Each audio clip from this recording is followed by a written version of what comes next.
So as I said, our next talk is about ABLE accounts. And we are very pleased to have with us Betty Ann Mobley, who is the Maryland Director of the ABLE program. And as you just heard, that is very recent. This is a new position for her.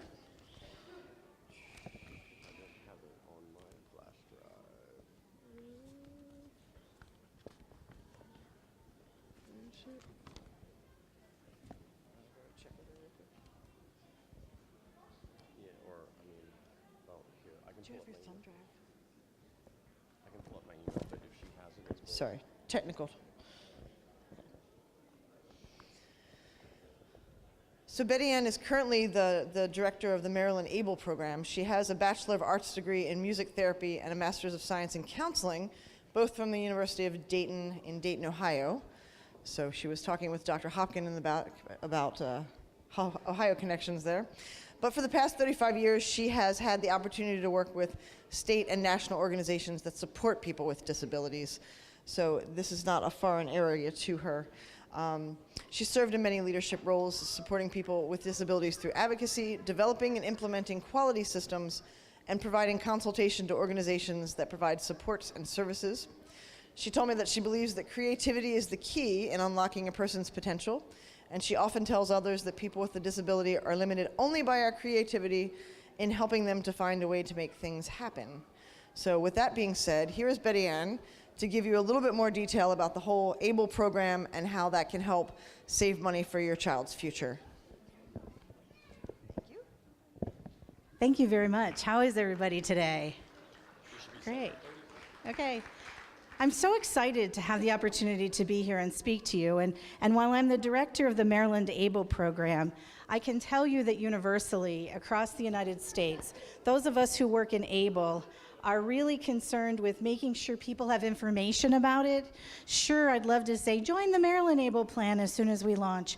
But the important thing is that you know about ABLE and you look to ABLE as a resource to help you in the financial responsibilities that you have towards your children and those that you may support as your children, as guardians, as your children age and become older than 18. So I'm going to tell you a little bit about the federal part of ABLE. So by a show of hands, how many of you have heard of ABLE before? Great, great. Not at all, okay. Well, I need to say that Sally did a lot of intro for me and talking about things that I'll kind of tag team with and share with you in terms of ways to help you navigate around some of the challenges with Social Security and limitations with Social Security. So what I hope to do is give you kind of an overview of the federal law, tell you a little bit about the features of ABLE as is enacted in the federal laws and carried by the states who have activated plans. Want to be sure that you understand the national availability and know that not having a current ABLE plan in your state does not prohibit you from having an ABLE account. I'll tell you a little bit about enrolling and preparing to enroll and some new proposed federal legislation that is currently circulating in front of the House and the Senate in Congress. So we say that more independence, greater financial security, and a better quality of life. That's really what we hope for people with disabilities in our future. Up until this point in time, parents and folks with disabilities have been extremely limited in terms of the ability to save, to prepare for things that are not covered by other types of benefits. And as Sally spoke, that $2,000 cap on Social Security has been one of the big sticklers. We also know that people have oftentimes not been able to accept gifts from family members. And I've met many parents who've said to me, I tell my family members, don't give my child money, because then I got to make sure it gets spent. And not always having something right then and there that I know they need, we spend it, and then when we need it, we don't have it. ABLE's going to provide you with a vehicle by which you can take those kinds of gifts and not have it affect Social Security for a very long time. So back in 2014, then President Obama signed federal legislation that added ABLE to the IRS tax code. So if you don't already know, ABLE stands for Achieving a Better Life Experience Act. And it came about because of the advocacy of some folks in Northern Virginia. Stephen A. Beck was a father of a young woman who had Down syndrome, and he was just constantly frustrated. I heard parents in the back talking about the fact that they had to exclude their child with a disability from their inheritance and from all the things that their other able-bodied children would inherit once they were gone because of the limitations of their benefits programs. And so Mr. Beck said, enough, I want my child to be able to have money to do things in her future, whether it be to buy a house or to be able to pay for supports that aren't covered by her current benefit programs. And we need to make a change in this $2,000 cap. So through a lot of group legislation, it was presented and finally passed in 2014. There have been some amendments to that federal law since 2014, and so some people hear that you can only join an ABLE program in your state. That's no longer true. That's a myth, and the reason it's a myth is because it started that way, and then folks said, well, that's not going to be good enough because states have the choice as to whether or not to adopt an ABLE program. And all states, except for one, and who shall remain nameless, are currently either actively implementing an ABLE program or in the process of implementing an ABLE program. And the legislation was changed to say that programs can open their enrollment to nationwide enrollment. So you don't have to live in a state that has a program, and even if your state has a program and another state's program looks more appealing to you because of perhaps lower fees or different investment options, you have the ability to join that other state's program. One of the things that I hear as I go around quite often is that people will say, oh, so you're going to talk to me about those 529 accounts. 529 is the number in the IRS code that relates to college savings plans.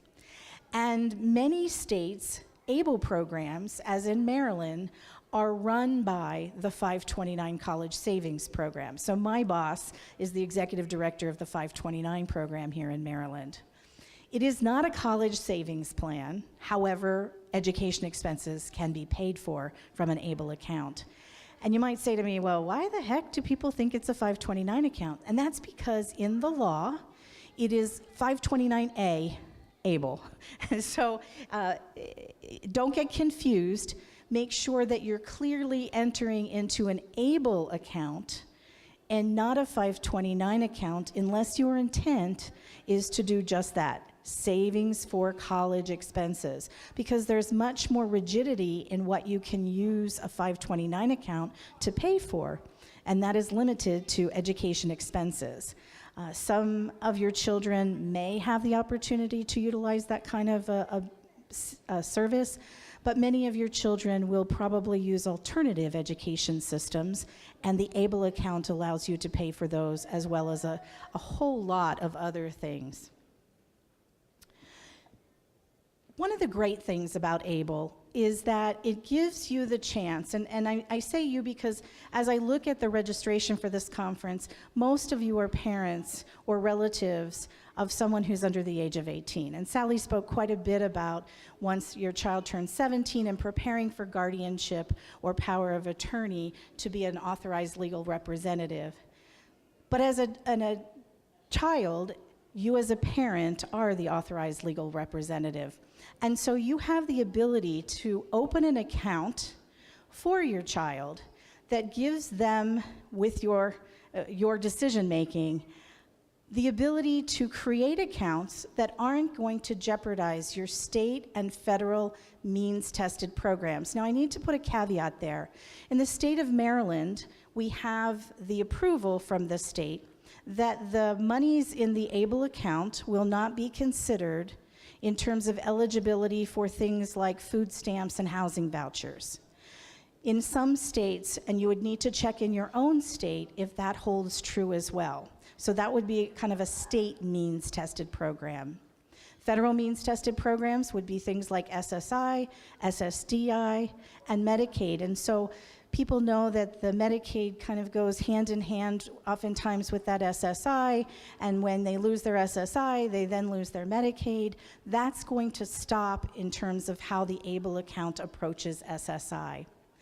Another great benefit of an ABLE account is that as your money grows, as it earns interest, you do not pay taxes on any of the interest or growth from the money that is in this account. There are different ways to use this money, and I'll go into that in just a few minutes. But the monies that are in these accounts grow tax-free. So if you're earning dividends on stocks right now, you have to report that and inevitably pay taxes on that. If you're using these accounts, any dividends or interest that you earn is not taxable. Another thing about an ABLE account is that it has been set up in every state to be very easily accessible. We say to people, you really need to work with a financial planner to look at what is the best avenue of savings and investment for you and your family. And we don't believe that ABLE accounts are a replacement for special needs trusts or trust, but can be a companion. You don't have to have one or the other. You can have both, or you can have one or the other. So some people think, well, I don't know, I don't want to do a special needs trust. You can just do an ABLE account. If people say, I want a special needs trust because we have a lot of money, perhaps from inheritance, and there are some limitations on the funds that can be in an ABLE account, then you might consider having both. Trusts are a little bit more difficult, a little longer in terms of time to get money out. And an example I use, and I'm not sure that any of your children, especially your young children, will be doing this just yet, but I was speaking to a group of self-advocates, and these folks said to me, one person said, so if I can't drive and I want to go out tonight and I want to Uber, can I use my ABLE account to do that? And it's so easily accessible that the answer is yes. So it's set up so that that can be used almost immediately, which is a great access point for people who need to get to that money quickly. These are the federal guidelines for ABLE accounts. And so, with the exception of the $350,000. So you can only deposit up to $14,000 a year in an ABLE account. Where did that come from? Why $14,000? Anybody? Anybody know that? Pardon me? The gift tax, exactly right. Remember I said that ABLE accounts are part of the IRS code? It's again tied to the taxing laws, and it says currently you can give up to $14,000 a year and not pay a gift tax on it. So the limit for an account currently each year to deposit is $14,000. In Maryland, you can only put up to $350,000 over the lifetime of the account. Those of you from other states, you will need to find out in your state what is the cap in the deposit over a lifetime for the ABLE account. These are linked to the limits of the 529 plan in your state. I do know in California, currently, it is limited at $100,000. I do know that our range across the country is from $255,000 to $555,000. And so you need to find out for your state what is the limit over a lifetime deposit in the 529 college savings account. That is what this is tied to. So if you're from Maryland, that's $350,000. Now remember I said helping to get around that limit, that $2,000 cap on assets with SSI. So an ABLE account gives families and folks an opportunity to have up to $100,000 in an ABLE account before Social Security is affected. And it's been set up so that the managers of these accounts in each state have to do direct reporting to Social Security as a part of this plan implementation. And when it reaches $100,000, Social Security is going to suspend benefits, not terminate, but suspend benefits. It will not affect Medicaid benefits. And as soon as the account goes below $100,000, the benefits will begin once again. So that's another benefit that people have in having an Enable account. You don't have to be as concerned about the $100,000. Now let me also say, with a limit of $14,000 a year in terms of deposits, it's going to take a couple of years before we get to that $100,000 cap, right? I'm not a mathematician, but it's going to take a couple of years at $14,000 a year. We don't know if that $100,000 will change in those coming years, because as ABLE programs are brand new, the first program was in Ohio, and it was launched July of last year. So there aren't a lot of history, or there isn't a lot of history for us to look at, but we do know that already we're looking at changes in some of the limitations on ABLE accounts. So it's very likely that by the time accounts could potentially reach 100,000, that number may be changing. The ABLE accounts are kind of a savings grace for folks when it comes to this whole notion of benefits. It's really difficult, at least as I've sat at the table in team meetings with families and folks with disabilities, to be in a situation where you're losing benefits or have lost benefits, and all of the hoops and steps that you have to go through to reinstitute benefits is really a challenge for folks. So to know that you would have a vehicle by which you could have assets and not worry about those benefits being jeopardized. The $2,000 limit is no longer an issue for you to worry about, because you now have up to $100,000 before that would even come into play for folks. Sometimes folks say to me, well, what if my child is not receiving Social Security? And because of the income that we as parents have, your child would still be eligible for this particular program because of their qualifying disability. The interesting thing about an ABLE account is that the owner of the ABLE account is the person with the disability. So in your case, your child. It is not the adult, it is the child. The only people who can open an ABLE account are either the person with a disability or a legally authorized representative. So if your child is under 18, you are legal guardians by the nature of their age, you have the ability to open the account. If your child is over 18 and is able to make their own decisions with support from you, they can open their account and you can assist them. But you must have a legally authorized representative, which Sally spoke to as either a guardian or a durable power of attorney, if your child is not able to make decisions and over the age of 18.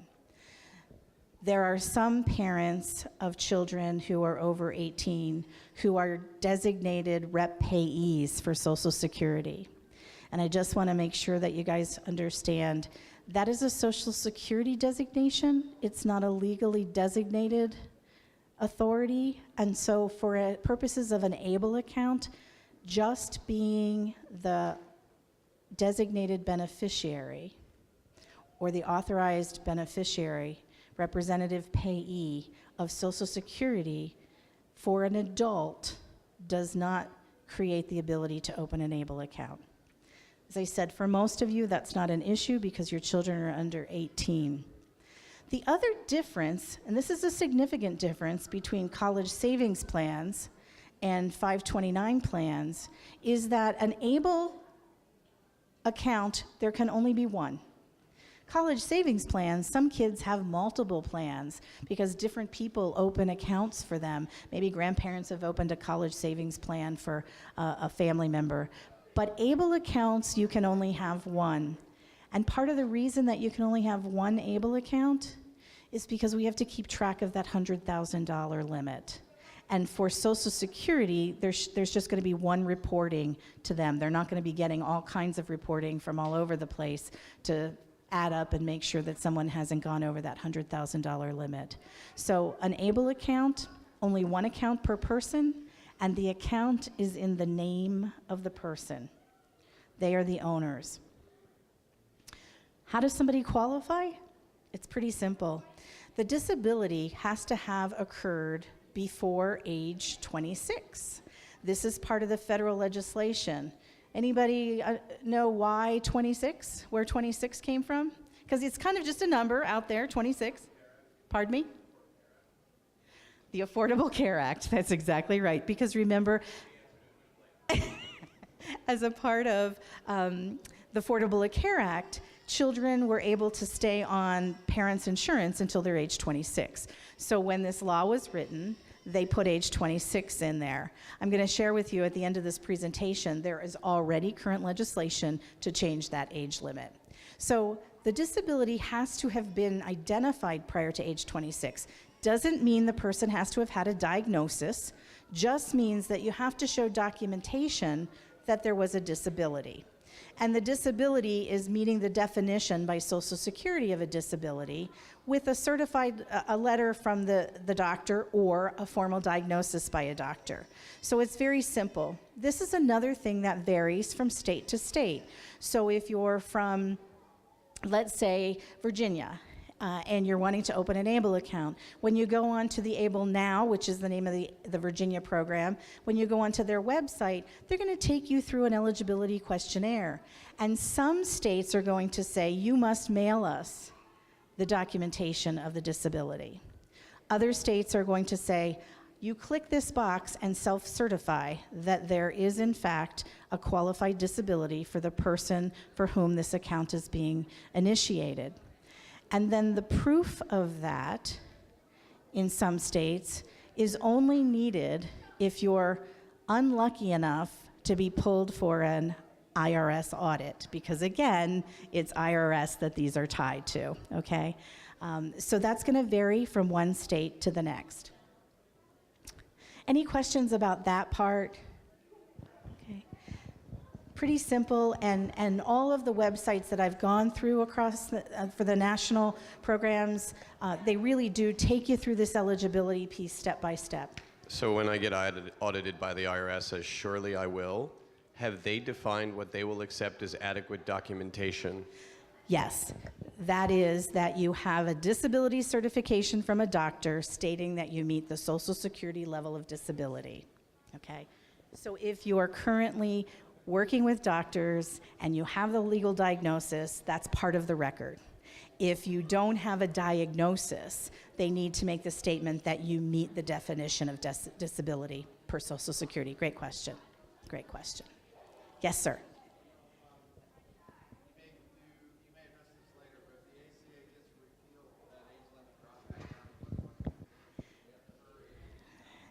That's a great question, too, as we all sit and wonder what's going to happen with healthcare and the Affordable Care Act.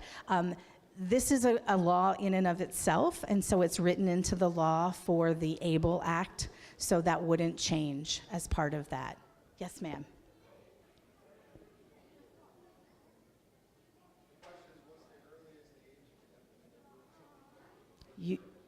As soon as the child is born and has a qualified disability. Yes, because remember, the account is in for the child, it's in the child's name, and so as soon as you have the determination that the child has a qualifying disability, you can open that account. So that's a little different too from a 529 plan, because sometimes parents open accounts even before the child is born. But in the case of an ABLE account, it has to be for a person who is currently living and has a qualifying disability. Any other questions about the eligibility piece?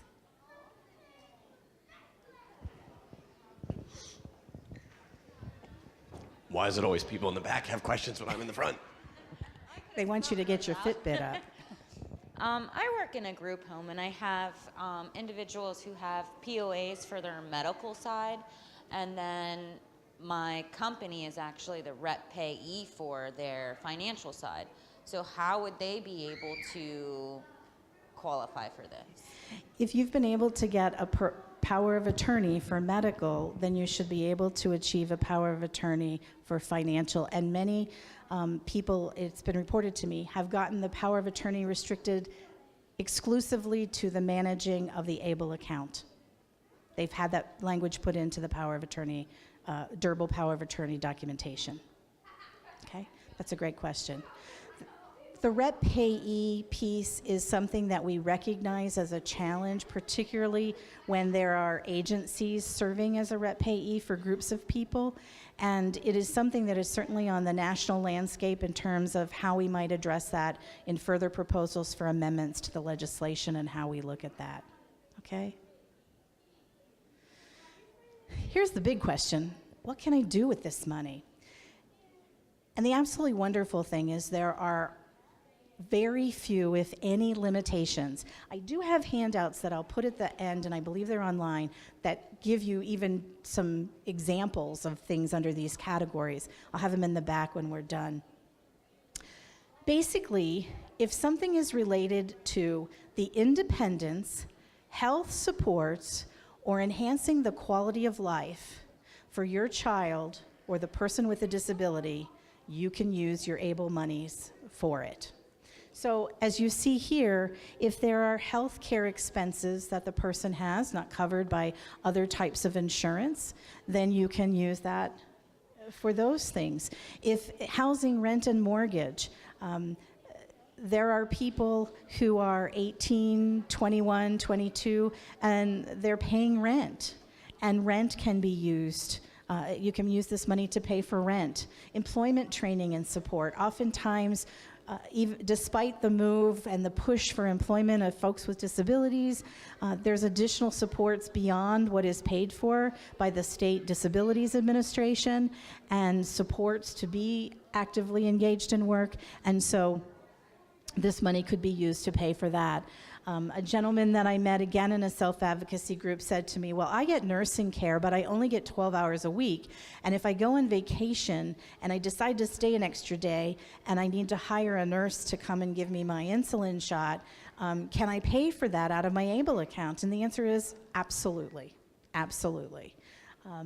Transportation, I talked about Uber because that's the thing these days, but transportation that your child might need to get places. Let's say that you're going to a specialty doctor's appointment and maybe you have to fly. Plane ticket can come out of this account. Remember, these are tax-advantaged accounts, so that you don't get taxed on them when you take money out. It's not when you withdraw. Clarification, they're not pre-tax dollars because you've already got the money and you're depositing the money into the account, but there's no taxes on any growth, any interest earned, and there's no taxes on the money when you take it out. Assistive technology and personal supports, that's a biggie. I mean, I see lots of folks around here. I'm so excited to see all these people with communication, augmentative communication systems. It's so exciting. In my career, starting 35 years ago, people didn't have access to a lot of those things. And I am constantly advocating that we have to provide for communication for folks. What would a world be without the ability to communicate? So sometimes those devices are things that have some out-of-pocket expenses, and this account can be used for those. Financial management, administrative services. I think Kelly was talking about legal fees, how you can use these accounts to cover legal fees, expenses for oversight and monitoring.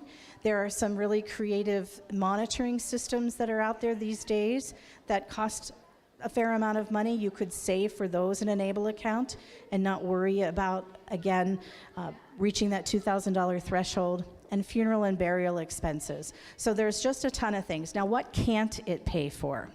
So let me give you an example. Your child cannot use their ABLE funds to buy Christmas presents for the family because the expense has to be for the child, okay? For the person that is holding the account holder's name. Some of you with older children may be happy to know that you can't, many of the states have put restrictions on the debit credit cards that they can't be used in casinos. So the casinos are not going to get your ABLE account money. And most of them also cannot be used in an ATM to withdraw cash.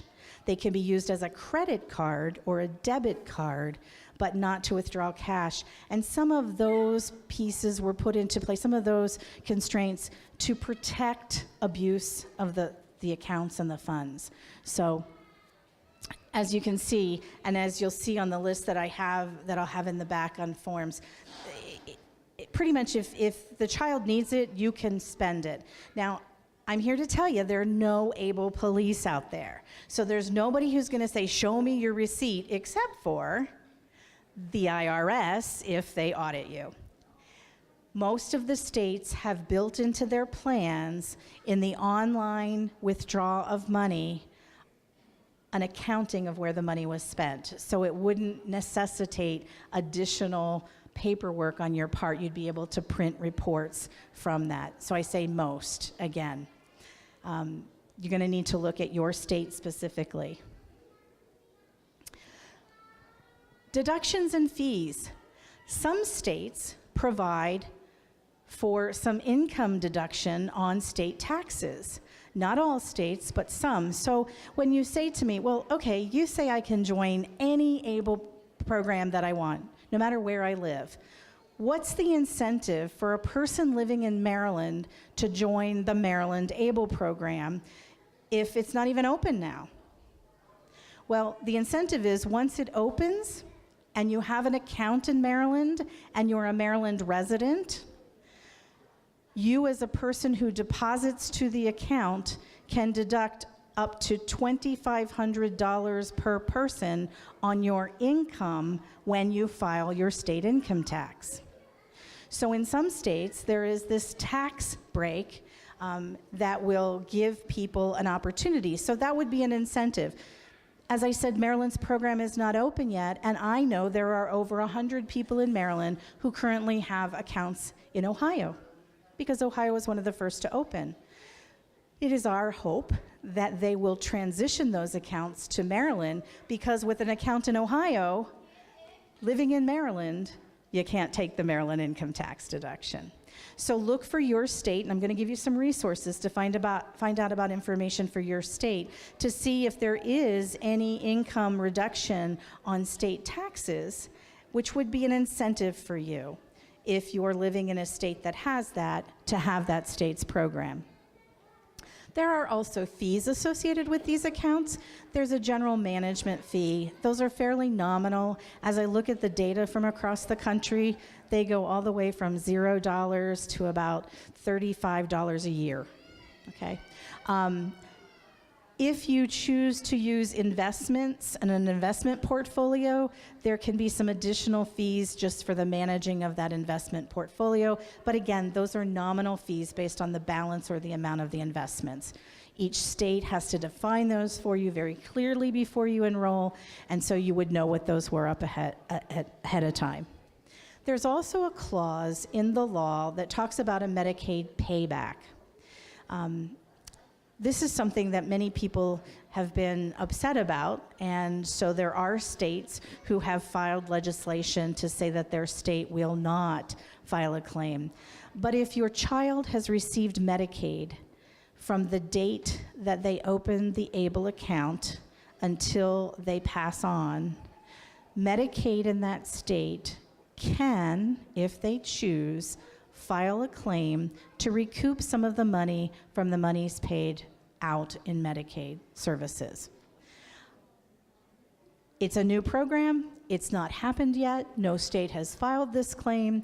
And as I said, there are states who have already gone and enacted a legislation that says their state will now not file. We just heard on a national call, state of Delaware shared with us their legislation that's been passed by their House and Senate and awaiting their governor's approval that says the state will not file a claim against these accounts unless federally mandated to do so. And I'm pretty sure that's going to be the way most states go. I know in Maryland we're looking at proposing that as well. So I'm obligated to share that with you as a possibility. Hopefully that will be gone by the time that your child is old enough to no longer be here. Okay. What happens with this money when you put it in an ABLE account? Well, different plans, different states have different options for folks.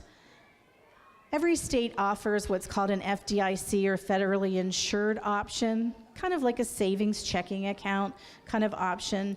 Low interest bearing, just like all of our savings and checking accounts are these days. And that is accessed very easily through either a prepaid or debit card. So again, let me give you an example. In the state of Oregon, I know there's someone here from Oregon, they have a prepaid preload card. So you load money onto this card, and then you can use it. It's a MasterCard, so you use it just like a MasterCard anywhere else. If you're in the state of Virginia, it's a debit card. So it's just like the debit card you and I have with our checking account. Again, it has those limitations, can't be used at an ATM, can't be used at a casino, but it's a debit card. Ohio has a debit card. So different states have different devices to access this money. There are also money market options, which are a little bit more interest bearing for folks. And then every program has some sort of what we call target risk investment options. And those are stock options. And some states have 6 different options. Some states have 3. Again, it's going to depend on which state you're in and which plan you choose when you're looking. Those are some of the features that you want to think about in what you want when you're selecting what state plan you want to belong to. Remember, unless you really want and are able to get that state tax deduction, you want to kind of shop around and figure out the best plan for your family member as you're looking at these plans. Some of the options that are provided are very conservative options in terms of growth, some moderate, and some very aggressive stock plans. Why we haven't rolled out yet in Maryland, despite the fact that our governor signed the legislation last year, is because we have to find, and we're very close, we're going to launch in October, to finding what we call a financial program manager, somebody who manages all of those financial pieces of the account. I know that across the country, there are many different organizations that do that management. In Ohio, it's Fifth Third Bank. In Oregon, it's Bank of New York Mellon and Someday. So there are different places. In Virginia, it is the Virginia State Treasurer. So there are different people who are monitoring and managing those accounts. A national perspective. Obviously, my expertise is in the Maryland program because since coming on board in May, we've been really focused on getting it up and running. But knowing that you all are from a lot of different places, I wanted to make sure that you have some resources to be able to look up your state and other states. And so the ABLE National Resource Center is a great website that you can go to. One of the resources I'm going to have on the back table as well is an announcement from them, because you happen to be here in August, and August is Able to Save, Focus on ABLE, ABLE Awareness Month. And so the National Resource Center each week is offering a free webinar around one of the components of ABLE. This past week, they just talked about the basics. Next week, it's going to be about eligibility. So I have a form that you can pick up to see what that's like. If you don't get a form, just go on their website and it'll give you the same information. This is a great resource. And another thing that this particular resource does, it provides you with this map. And I did my presentation 2 weeks ago and sent it in. 23 states, guess what? It's 25 now, because we're just launching new programs, it seems like every couple of weeks. So the blue states are the states that have current active ABLE programs. And many of these other states are getting ready to launch by the end of the year. with Maryland being one of them. When you go to the ABLE National Resource Network, there's a nice feature that allows you to compare up to 3 states at a time. So let's say that you live in Maryland right now. We don't have a program, but you want to open this account today. You're not going to wait till October. In October, you're going to roll it over, we hope. But you want to open a program. You want to open an account right now. You're thinking, which state should I use? Well, let me think. I heard her say something about Ohio, so you can click on Ohio. I heard her say something about Oregon. I'm going to click on Oregon. I heard her say something about Virginia. I'm going to click on Virginia, and it's going to bring up a grid, and it's going to show you a comparison of fees, investment options, how the account is accessed, and all of that other information, whether there's a tax incentive, so on and so forth. So it's a really wonderful tool for you to use as you're shopping around for an account. And I strongly encourage you to look at that. Some states accept national enrollment, meaning you don't have to live in the state to have an account in that state. And so I've listed here the states that do accept national enrollment, and then some states are only accepting enrollment from their state. So if you live in California, you cannot join the Kentucky ABLE program. But if you live in California, you can join the Massachusetts program, or the Minnesota program, or the Nebraska program, if you choose. Make sense? Again, the intention from states is to be sure that people have access to this wonderful program to help people save money, and not to make sure that it's just for our state. We want to make sure that you know there's lots of options out there. As I said, we're coming late in 2017. We're targeting October 31st. We're hoping to maybe even be just a little bit sooner than that, but that's when Maryland is projecting to open its plan. Enrollment details for us to be determined. Most states have both online enrollment and mail-in enrollment. Some states are restricted to online enrollment, and we'll work with you if you have challenges using an online enrollment process. But most of the monitoring and use of the ABLE account is done online. It's very easy. It's very simple. They've designed it to be very simple. And in terms of monitoring the account, it's kind of like online banking is today. You're able to go online, take a look at the information on a daily basis, and see where you are. I wanted to just briefly touch on some proposed federal legislation which is currently being discussed in Congress. The Age Adjustment Act, as I said, currently it's 26. In order to be able to have an ABLE account, the onset of the disability has to have occurred before age 26. This legislation is looking to increase this to age 46. And the reason being, there's an awareness that many things like multiple sclerosis, Lou Gehrig's disease, are very debilitating illnesses that people with those types of diagnoses would benefit from an ABLE account. And so to include those. We also certainly have veterans today, unfortunately, who've received a disability prior to age 26, but we have veterans who may have been disabled between 26 and 46. So we're looking to increase that. Don't know whether this is going to get passed or not, but it is out of committee and on the floor. I think there's a lot more pressing matters right now in Congress, so we don't know when this will actually get heard. The ABLE Financial Planning Act is another amendment that's currently out there. And this is for folks who started 529 accounts for their child and now realize that that's not going to help them because they don't feel their child will be utilizing a full university program, and those funds are limited and restricted to educational expenses. So right now, you would have to withdraw from a 529 and deposit into an ABLE account. In Maryland, with the designated disability, there is no penalty to withdraw from a 529 and roll into an ABLE account, but in some states that may occur.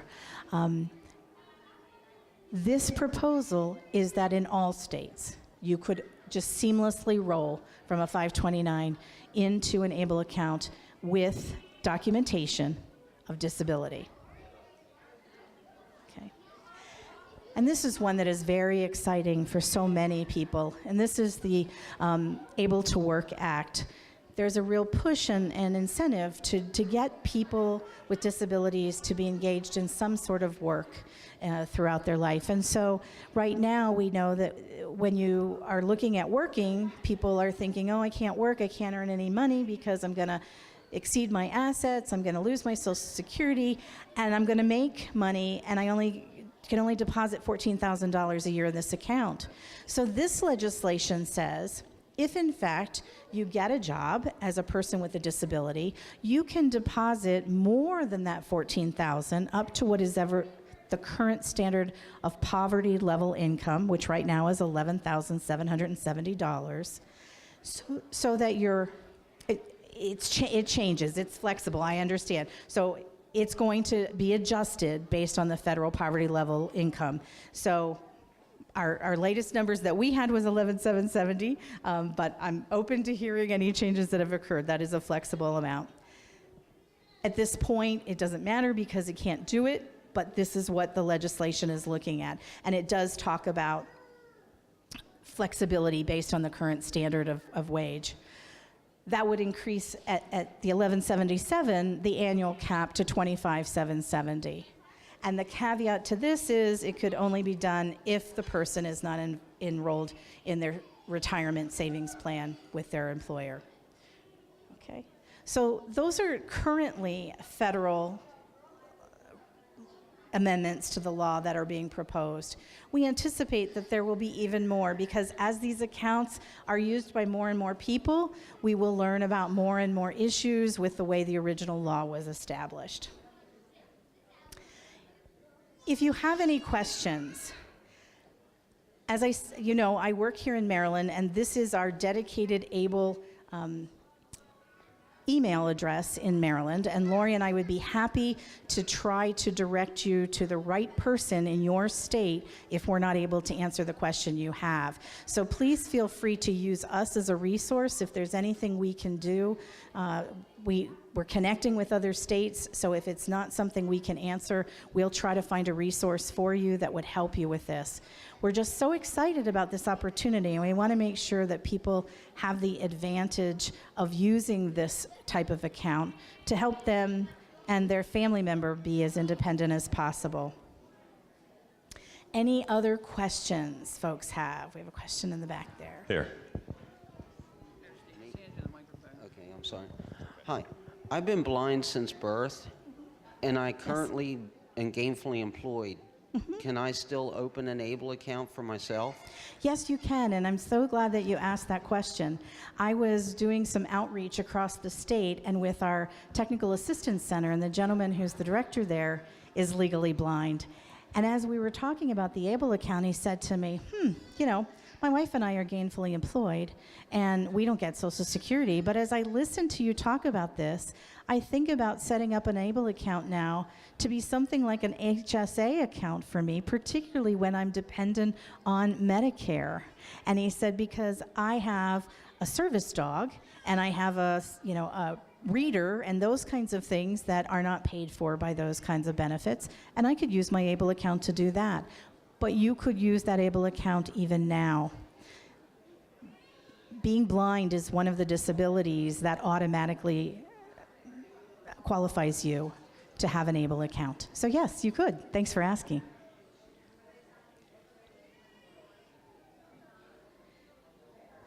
Just like maybe one or two quick questions.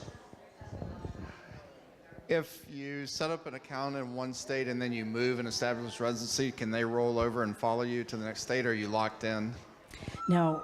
Here in Maryland, we have a lot of military families, and that's a question that we get often. You are able to roll over the account based on the states that are currently active, minus those 3 that just joined, because I don't know as much about them. There's only one that charges a fee to roll out of their state into another. Every other state allows them to roll into another state plan seamlessly. So when I talked about doing that plan comparison, that's a great place to look. Is there any rollover fees?